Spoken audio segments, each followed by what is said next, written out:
Hey, this is Paulo. This is Corey from Trivium. You're watching us on Rock Revolt.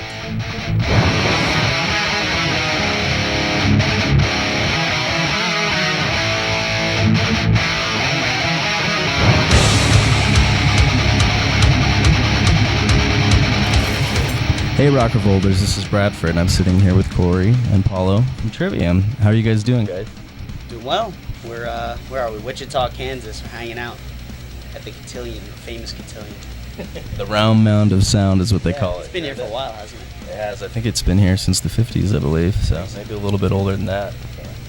So you guys are currently on a co-headlining tour with Double Driver. You got After the Burial with Support, and I guess Silosis. Silosis was. They were on the tour. They had an RV accident. But thankfully, none of them were seriously hurt. They were able to go home, but they weren't able to continue the tour, which sucks. So check out Silosis. They got a lot of merch, albums out. Check them out. They rock. Yeah, I saw that. Unfortunately, I saw the picture of that. It's pretty sad that they're all okay, right? Yeah, they got banged up pretty bad, but nothing too serious. So is anything like other than that? I mean, that's probably a pretty serious event. But has anything else interesting or positive happened on this tour so far? The shows have been great. You know, we've been wrecking ears. So, we've had a lot of really good shows. Montreal was amazing, and a bunch of other ones. Like Philadelphia it's very good. So it's been a really fun tour. You know, it's been a long time since we've done any kind of headlining stuff in the States, as far as like a full tour, since we didn't do any headlining on In Waves in the U.S. So it's been fun. There was no headlining on that? No, we never did a headlining tour. No, last time we did a headliner was during Shogun. So it's been fun to be able to play a longer set and come through all these markets, and so a lot of fans that we made on the last album, like they haven't seen like a full on Trivium show. So it's been cool to be able to actually have production, stage space, and play longer. So it's been a lot of fun to finally do that in the U.S. again. Yeah, I guess you guys have came a long way even since Shogun. So, and I mean, this is the first time you guys have headlined here in this area in Wichita. Period. So, because I think you guys were here with Five Finger last year, right? Yeah, we were here. That was a great show. We've just been trying to come over here and do this for a bit, but we decided on the last album that we were going to try to play to as many new audiences as possible. And you can definitely tell, obviously, the majority of the crowds coming out are people that have been with us for years and years, but there's definitely a lot of new people coming out that saw us just on In Waves. So it's exciting that those tours definitely paid off. Yeah, that's what you want to hear, is you want to keep getting new fans and then be able to keep the old ones. Yeah. So bringing that to the next subject, Vengeance Falls is here just days away. We're in October right now, and it's about to drop, and I think you guys have made it available for streaming now. Yep. And I've already seen some reviews pop up on the album as well. How's it being received so far? It's been fantastic. All the comments and stuff that I get on Twitter, everyone's really loving the record, and I've seen some people that they're like, I don't really know, and then they listen to it a couple times. They're like, all right, I get it, I love it. I had the same feeling on that. Some people, just like with every record, some people get it right away and they're instantly just like, oh, this is awesome.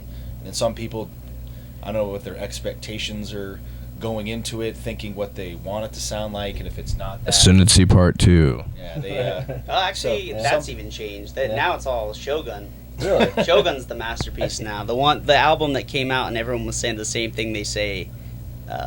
It's kind of like a very similar. It's kind of like the same reaction each time. Like it's like 75% of the people, of our fans that have been into us for a long time, they love it right away. Then you kind of get this it's kind of a mix of I'm not sure about it yet.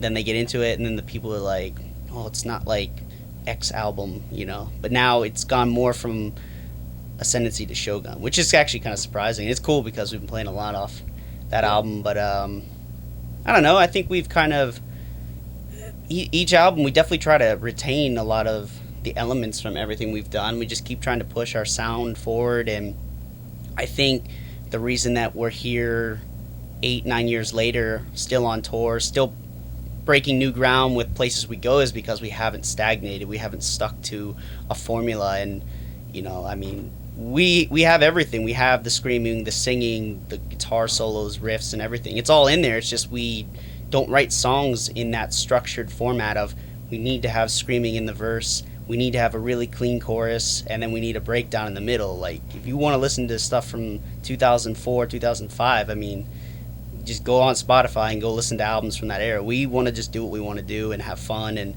a lot of people that have been coming out and seeing us, you know, they enjoy that we do that. We keep things interesting, but we still keep those elements like we've had. Yeah, and also the with, as you're saying, the reactions so far, the doing, Matt and I did a bunch of press over in Europe, and all the press people, from all over Europe, Japan, Australia, everyone, all the industry, people, magazines and websites and stuff, they all have amazing reactions, had great things to say about it.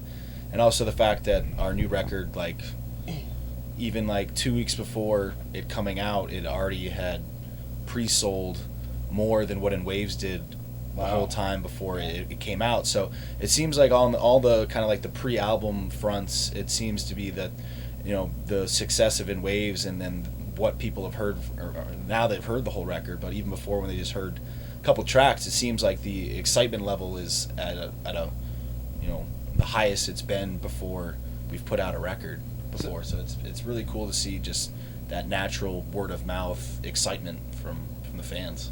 So is that a response from, like, have you guys been getting radio play from In Waves or off Vengeance Falls, or? I mean, with radio, I mean, that's still like a new thing for us. I mean, we definitely got some radio play on In Waves, but getting on the radio is not as easy as people think. Like, that's a really, really tough thing to begin with. There's a really, really small amount of spots for new songs, especially from bands that don't really have any history at radio. But, thankfully, a lot of stations gave a couple songs on In Waves a chance. Got out there, we met a lot of people, definitely, I guess you could say, got our foot in the door with that. But, when writing in Vengeance Falls, that wasn't something that we made the top priority. First and foremost, we had to have a great album that, our fans that have been into us, Sure. like. And, we realized, like, if radio happens, that's great, but we can't, like, rely on it. We can't base our career off something that may or may not happen, or may not happen in the magnitude you would hope. So we wanted to make a great record. We picked the 10 best songs that we recorded in the process, and I think it definitely is one of our strongest records, just because we were really cautious not to overwrite stuff. We wanted to really focus in and hone the sound of the record and have a good, clear vision of, like, what Vengeance Falls is. Well, and In Waves is packed too. I believe the special edition rounded out to, like, 18 tracks? We recorded a lot. We wrote, but I think part of that was that we were just so stoked to be playing again after everything that happened after Shogun. Having Nick in the band was like it just kind of really spurred all the creative juices in the band. We were just writing and a lot of free time. Yeah, we had a lot. We were supposed to record In Waves, and it kept getting pushed back due to scheduling stuff, and we just kept writing, and it was nice that we were able to write so much. But this time we were like, all right, we're gonna definitely put a limit. We want to know what we're gonna make. We're not just gonna write a bunch of stuff and just have every idea on there. It needs to fit a clear vision. So with Vengeance Falls, do you guys? It's obviously. Do you guys are ever changing with your albums? Every album's got a completely different feel and style. It seems like. I mean, going all the way. Different people. I think that's a big thing. We've had how many producers now? Four different producers. So I think that definitely has definitely led to that.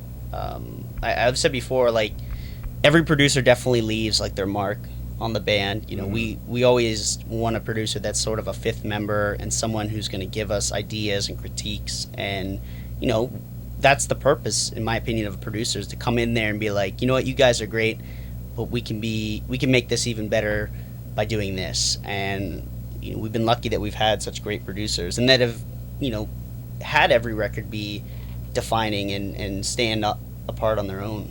And I mean, this time around, you guys have the legendary, Disturbed frontman David Draymond, behind the whole thing. So, and I believe you guys even stayed at his house where he has his own studio, right?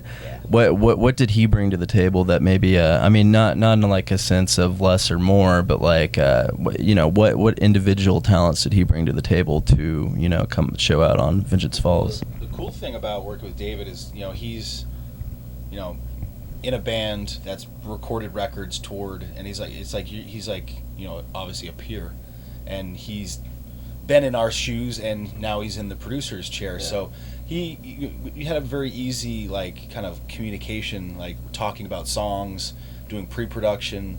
It was just like we just had a very, it was like the working chemistry was really good. We got a lot of stuff done quicker than normal, and he just had a great feel for just rhythms and just song structures, just like even like just switch the two riffs around, and then it's just like, wow, that made the song even cooler.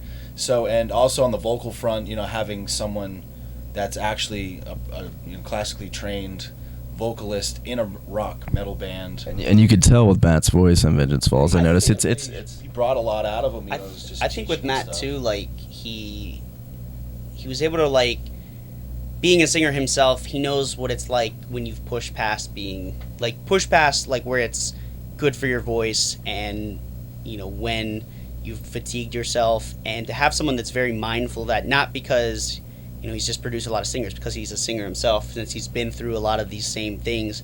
The way he structured the recording with vocals being put throughout the recording as opposed to just at the end, they able to save Matt's voice, and also really let Matt push, into that when he knew he wasn't going to be singing for a couple days, he could push Matt a little bit further for like harmonies that were really, really at the top of his range, or singing very low, or screams that, would fry his voice out, because 3-4 hours of screaming and singing and really takes its toll. But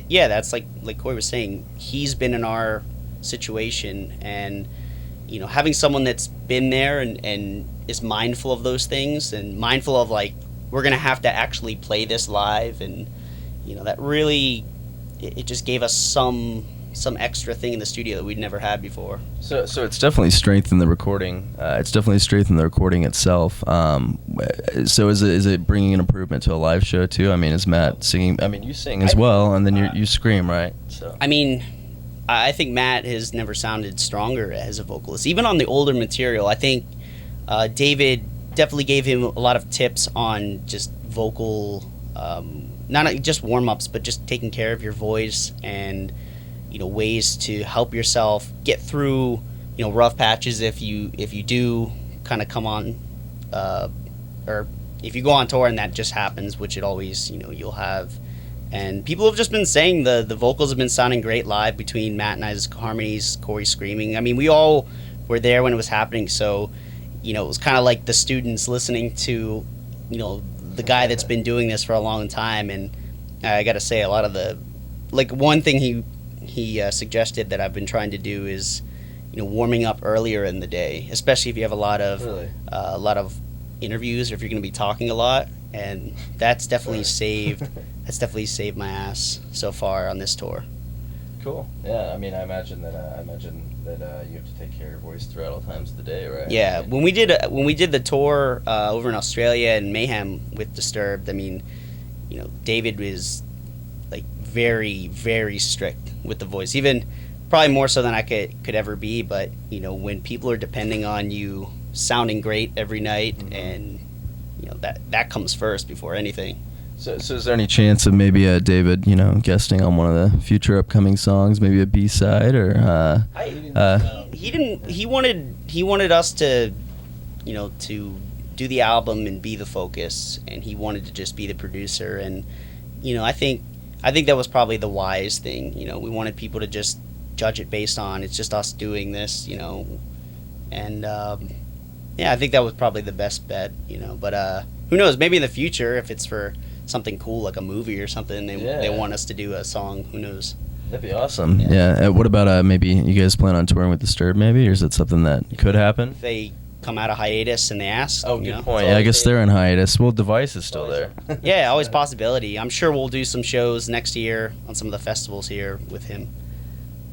So, going back a few records, I mean, you have, after Imperto Inferno and Ascendancy, which were, obviously very similar in a lot of ways. Then you had The Crusade, you had Shogun and Waves. Each album has been, completely different, kind of touching upon what I was touching up before. What brought you to the point where we're at with Vengeance Falls now? Do you think that it's... Do you think that you guys have finally found the true Trivium signature sound? Or, I mean, do you expect it to maybe continue to evolve and change still? I think at this point it's like we've done a lot of experimenting and trying things. I think we just know kind of what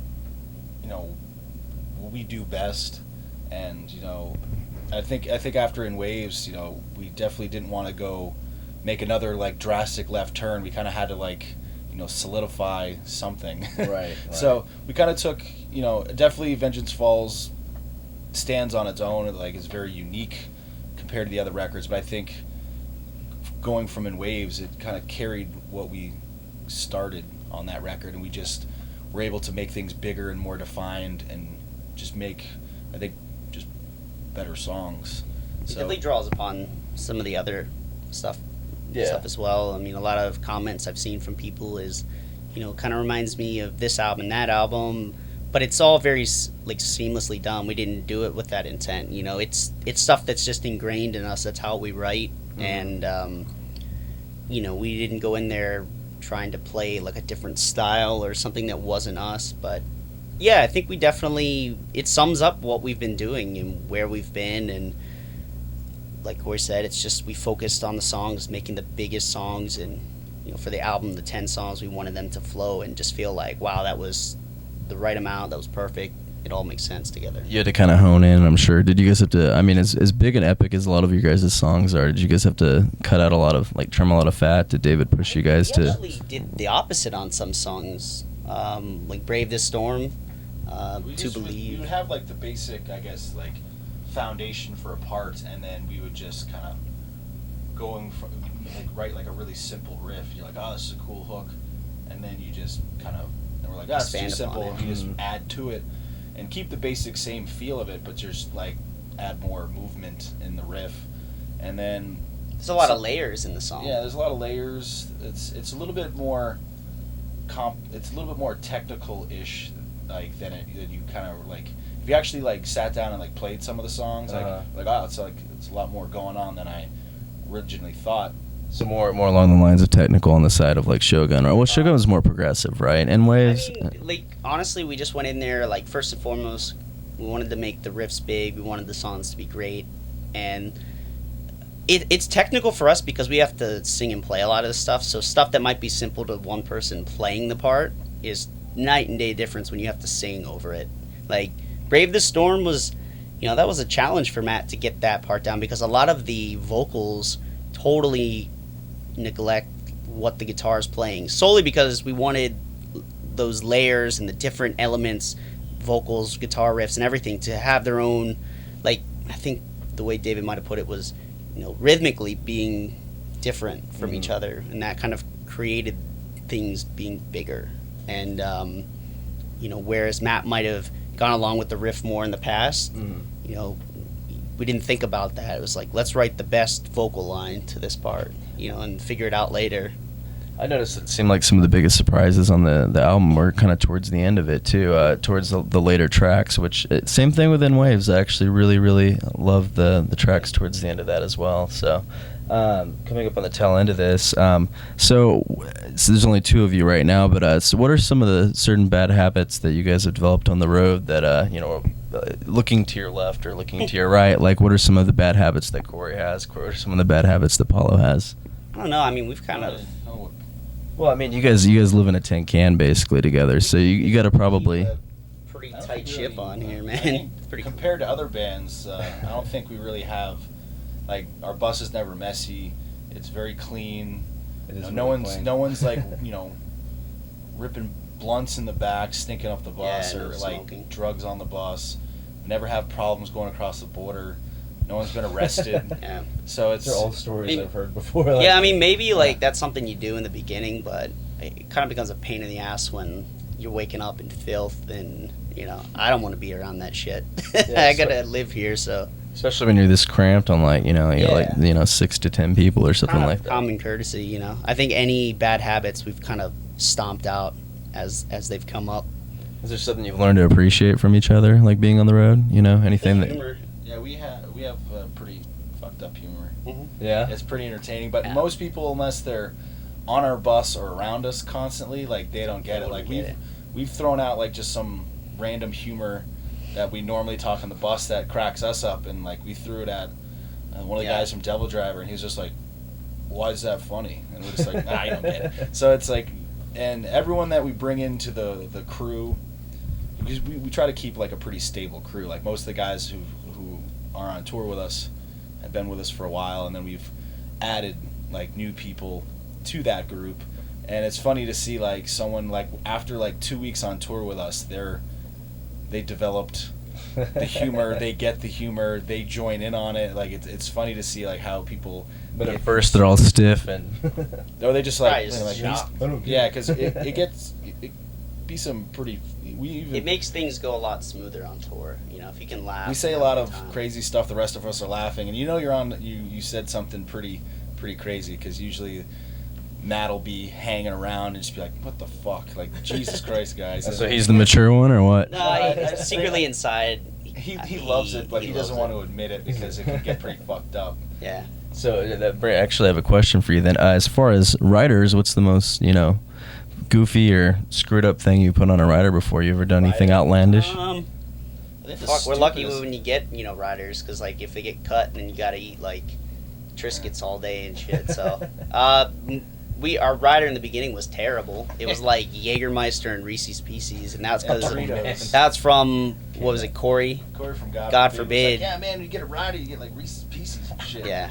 And that's what we got. It was like, oh no, we had Jaeger, Reese's Pieces, Doritos, and like Smirnoff Ice for some reason. Was that the van days? Like the van? Yeah, it was like awful. our first with big God tour. Forbid. I remember too. We had like stupid we had milk or something on the rider, and it's like if you're in a van, we had like a cooler, and I remember the ride home, like the first tour I ever did, we had rotten milk. It was fucking stuff awful. up the bus. It was like rotten milk and Samuel Adams beer. Yeah, in the mixed cooler. in the cooler. So if you're in a van, don't ever get milk. That's a dumb idea. Did you ever find like any dead animals or something in the van or anything like that? I don't know, there was hideous things that happened in the van. It just was bad. It was all around bad. Probably something grew out of that van. I did merchant a tour a while back, and we found a dead mouse at the end of the tour, and I'm like, oh, that's nice, just sitting underneath the. It probably was dead stuff. I was so drunk half the time that I didn't care. That was the best way to get into the van, is just drink a lot of Jägermeister. Everything's fun. Yeah, you pass out. You're just laughing at everything. You're like, this is awesome. Well, if you're gonna be stuck in a van for 12 hours, crammed next to people, once you get out of that van, it's like time to live. Like you just go crazy for however long you got, till you got to pile back into that stinky booze. Definitely, it lessens it. Lessens the smells and the fact that you have to drive 14 hours to the next gig or something. Brutal. It's rough. I feel, any bands and vans, I respect it. You've paid your dues though. You guys were in a van. So. Everyone has to do it. I feel. If you go right onto a bus, man, it is a rite of passage, man. I mean, you gotta earn it, and also you appreciate it more. Ride on an airport shuttle bus around on a tour once. We did that. That was terrible. That was the worst thing ever. We had this juggalo dude driving us around, taking pills. It was. He had a bottle of vodka underneath his driver's seat. Oh, yeah, dude, it was. Did you bring it out and say you guys want to take some shots? Dude, or? It was. Well, we also pissed in water bottles because there was no. I don't know. It was a dumb idea, but I remember when we got into it, the first thing we did was we called our manager. We're like, "Can we go home and pick our van back up?" Because we thought this was going to be like a step above the van. Because now there's these bandwagons everyone's in. I went inside and they're amazing. I'm like, this would have been so cool to have. It was like the idea we had with that digger bus. Yeah. But it was just like 10 levels lower as far as like the quality of it. Ride around on an airport shuttle bus for an hour and then picture that for 10 hours and then laying for a month. It was terrible. Yeah. Yeah, that was was weird. Yeah, bandwagons are quite the event. They weren't even around when you No, guys they first came weren't. out, were They they? weren't. They weren't. That definitely would have been This was, something like, that the we would have thought only of. Yeah, this was like the thing we were in was like the only thing that was an alternative. We were in the between a prototype. van. We were the Yeah. guinea pigs. Yeah. It was a, yeah, it was a, we had some of that, trust me, it was some of the most fun, like, it was crazy, and now looking back, it's funny to talk about, but then you're just like, oh, this is terrible, blowing tires in middle of Iowa when it's freezing cold outside. Juggalos. Yeah, dude, he had an ICP tattoo on his leg, and so He it was he a pretty interesting. big piece of shit. Oh, man. That's on record. Yeah, Okay, so- But Dude, nothing dude- really to do with I wasn't saying anything about like the ICP. thing. No, The this- overall person. This dude, That was pills and drinking and driving us while we were sleeping is not cool. Yeah. That's a bad idea. Yeah. Yeah. Especially.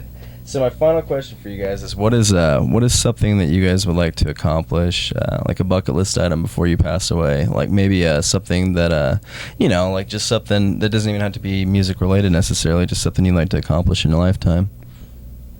Damn. I mean, I guess being in a band and touring the world was the big bucket list as a kid. Yeah, we're already doing it. Obviously, the headlining something really massive. walking. Yeah, down that the- would definitely be like to get to that Headlining level. of festivals and stuff, but it's like, as a kid, it was like always the thing was playing being a even playing band, clubs, right? being in a band, being able to go to Wichita, Kansas, and play for 50 Yeah. people. Yeah. It's just like getting signed, touring. Pretty much everything after that's just like bonus points. Because it's So like you guys have done it then, huh? What about like Skydiving or like Fuck that no one in the band would skydive. Maybe. I don't like heights, I don't so know. I wouldn't jump out of a plane. I don't know. Like, we're lucky because we've checked off like so many things that most people would put on their bucket list. Not only just the shows and touring, but the countries we visit, people we've hung out with, the experiences, all the food, booze, and crazy people we've met. Mhm. There's never a dull moment, man. Like Oklahoma City was interesting last night. Like I said, there's never a dull moment. What happened in Oklahoma City? It's just really sloppy drunk. It got messy drunk last night. So you guys hung over today, or? No, I'm fine.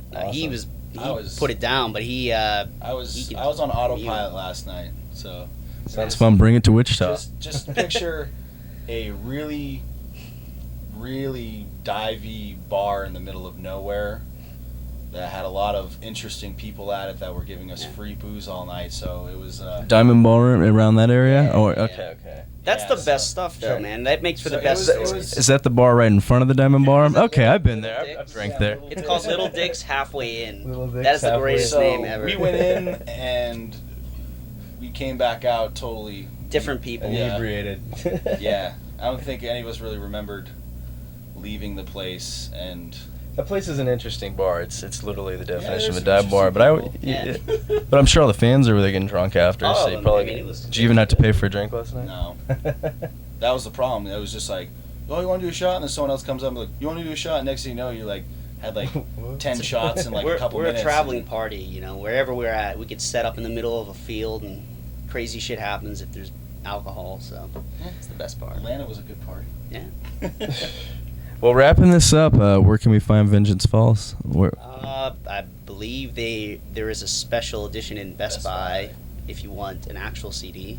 That comes with a cover song. Comes with Yep. I think that's with the Misfits song. I'm not It's sure. got 2 Which- bonus originals and the Misfits cover.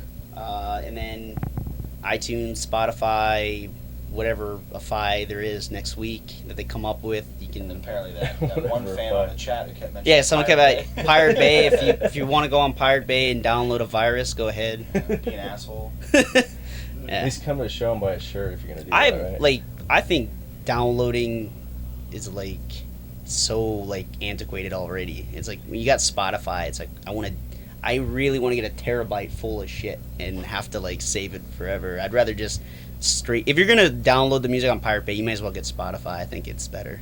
It is pretty cool. It's a good way to combat, all the pirating. So I mean, you got every song you could ever want to listen to and more. And I think what's cool about Spotify, you can share it with your friends. So if you are listening to it on Spotify and you like it, please share it with everyone. Well, it's also the funny thing. It's like someone's just like, "Oh man, I gotta pay monthly for that," and it's just like, dude, you can get everything. It's like if you can't cough up $10 and you own listen, like an iPhone or some shit, and you pay can $500 listen for to that. anything that you want. Like I'll go on Spotify, like just randomly like listening to my bunk and be like, well, I would never buy this person's CD, but I'll check it out, and you listen to it, and it's like at least it's like a legit way to listen to music. Yeah. It's like if you can't spend, It's like giving someone a $9.99 tip, you know, like, hey man, you know, I checked it out, not my thing. Here's It's a like tip. if you can't spend $9.99 and have everything music wise available to you, then it's just like fuck. Like I stop for a balance or no.